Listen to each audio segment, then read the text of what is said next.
Hey guys, my name is Brandon, and I'm going to be showing you guys how to play Dimeback by Mk.gee, and then also going through a short breakdown of how I produced the guitar and vocals for my cover. And if you haven't checked that out yet, it's up on my channel. But without further ado, here is how to play Dimeback.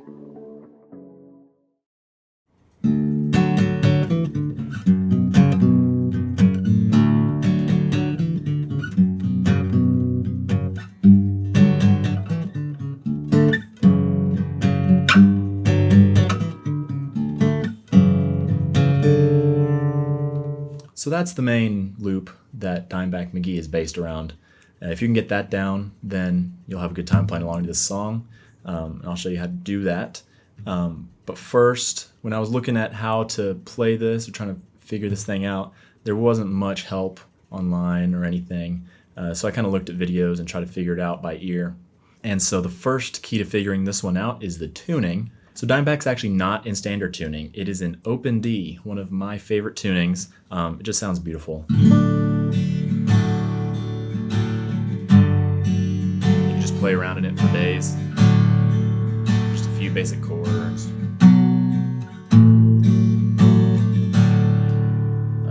And so what that tuning is, if you have your standard tuning, you'll tune down the low E string to D, then A, D, F sharp, A, and D. Got an open D chord right there. This song's actually primarily based on these top or low 4 strings, and I'll kind of let you feel out the rhythm because I think this song is given a little more life when you learn the loop, but then as the song flows, if you listen to the recording, you know, some of the exact notes that are being hit and the timing, it flows in and out as to the articulation of some of the strums.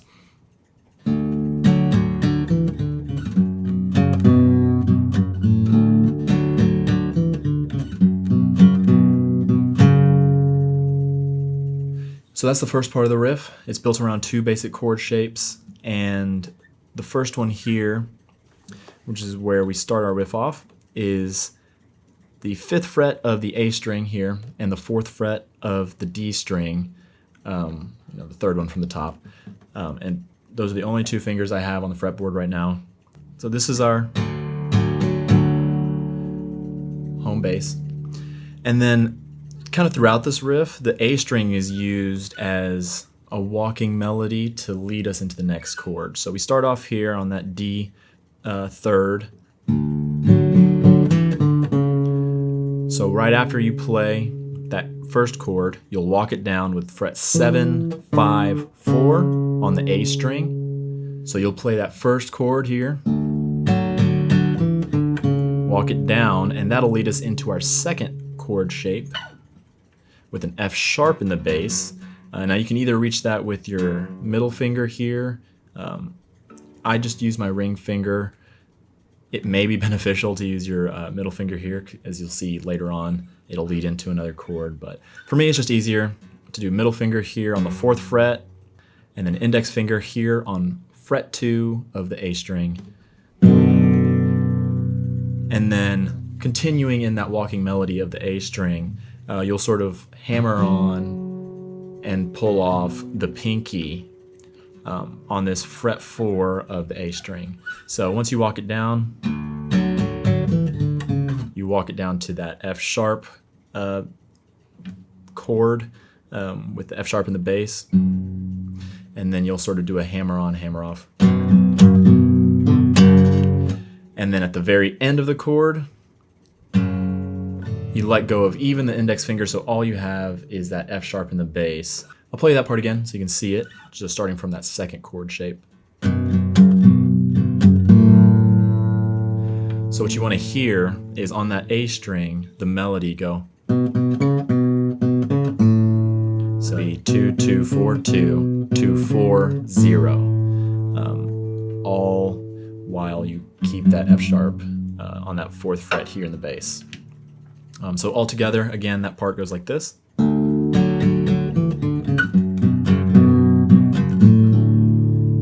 play that one more time.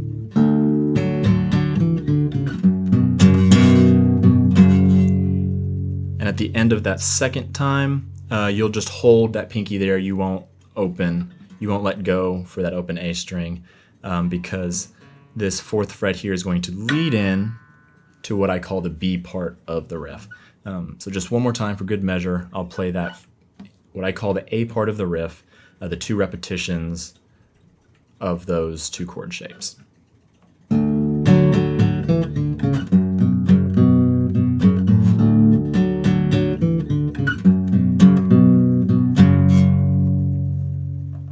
All right, so now for that B section I was talking about. So that first chord shape, it'll be similar to the one from the A section, except you will add a fret here. So instead of having that open D, you're going to add in the G on the bass note, and then over those same 2. So you have 5, 5, 4, and then the rest are not fretted. That's the first part. You'll play it similar to the A section, where you have that walk down on the A right after. And then to me, the hardest part of the riff is moving quickly to this other fingering, which is not quite a full chord, but it transitions into the next shape. So after you walk it down, you'll want to slide up here so that you have your index on 5, ring on 7, and then you'll do a little and quickly move to the next chord shape, which will be 4, 4, and then 2. And you just end it by hammering on that pinky, so you have 4, 4, 4 on those bottom 3 strings. And then you'll do it one more time. And then instead of hammering the pinky on, you just pull the index finger off at the end. So that's the basics of the riff. Once again, for reference.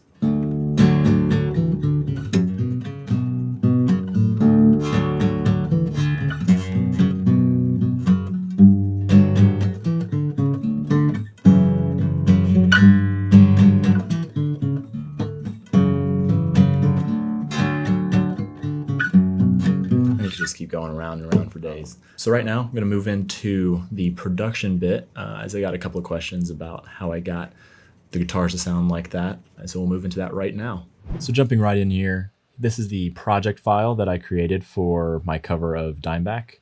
It's pretty simple, all things considered, but let's jump right on into it. If I was going to pinpoint a couple of things that really characterize the guitar tone in this song, that would be the EQ and perhaps some of the chorus and phasing effects. So to play you a little sample of what the first main lead guitar sounds like, I'm going to isolate that and play that for you.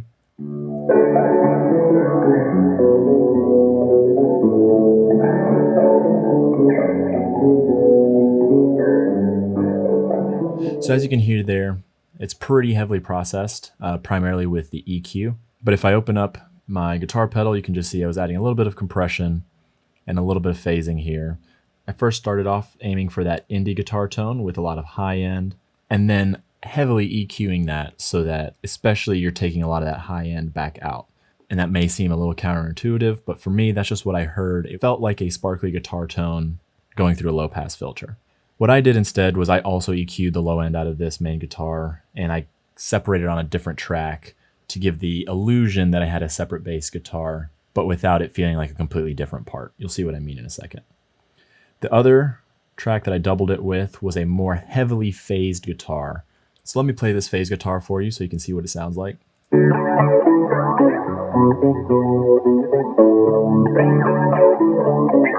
As you can see, it's much more focused on the high end. So here's my effects chain that I put for this high-end phased guitar. It's a compressor, we've got some echo in there, and then a combination of chorus and phasing to give it that dreamy, wavy, pulsating in and out feel. And then this last middle layer was what I was talking about before. It was strictly a low pass guitar where I'm boosting a little bit of those bass frequencies to give the illusion that there's a bass guitar playing a similar part. So this is what it sounds like when it comes in.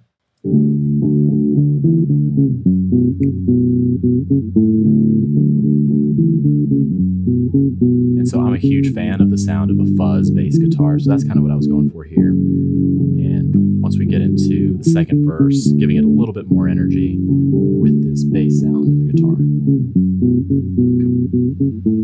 So altogether, those three versions of the guitar come together to sound like this.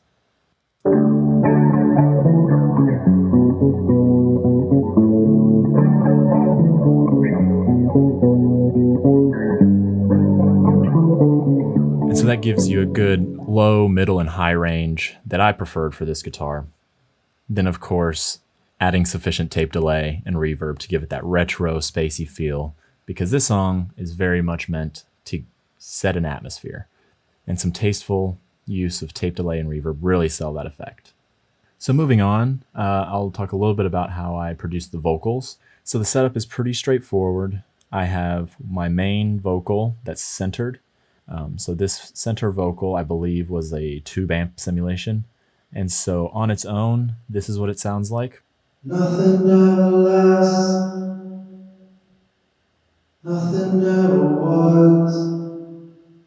So as you can tell, there is a lot of tape delay and reverb in this one, but you really want to hear that long decay of that reverb. So that's the center vocal. And on its own, it sounds pretty close, but what I found helped push it even further was adding 2 more takes of the vocals and panning one all the way left and all the way right. And then these vocals are almost entirely reverb. There's very low dry signal in them, and they're really just meant to fill out the room. Nothing ever lasts. Nothing ever was. And then if you add back in that center vocal, dream on,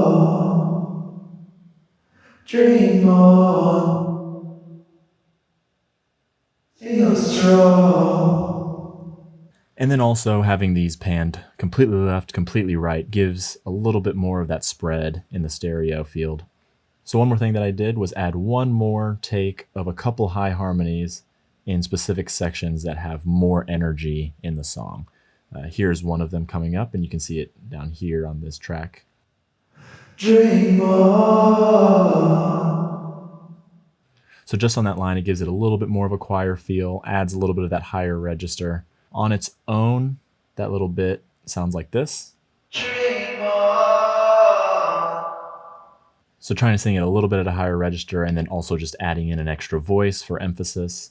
And then, as you can tell, I EQ'd it a bit, taking out the lows entirely, more of a high pass on this one to give it that telephone audio quality. So altogether, we have the vocals and the guitars, which is the core of this track, sounding like this. Dream on. Dream on. Dream on. So that's how I recorded the guitars and vocals for my cover of Dimeback. I hope that helps you out a little bit and maybe inspires you to go for this sound. I really love it. He's one of my favorite artists, and this is probably one of my favorite songs of his. So I was glad to be able to recreate it and try to unlock some of the secrets behind the production. As I said before, this is not a full breakdown. I just want to give you a few pointers of how I got my sound for the vocals and the guitar. Hopefully this helps you out and inspires you to make more of your own music. And if you haven't checked out the song yet, you can click the link in the description. And I also have a couple of other covers if you want to check those out as well. I really appreciate the support. I'm going to be aiming to upload a cover every month, so if you feel like you want to stay tuned for that, please do. Thank you so much for watching, and I'll catch you on the next one.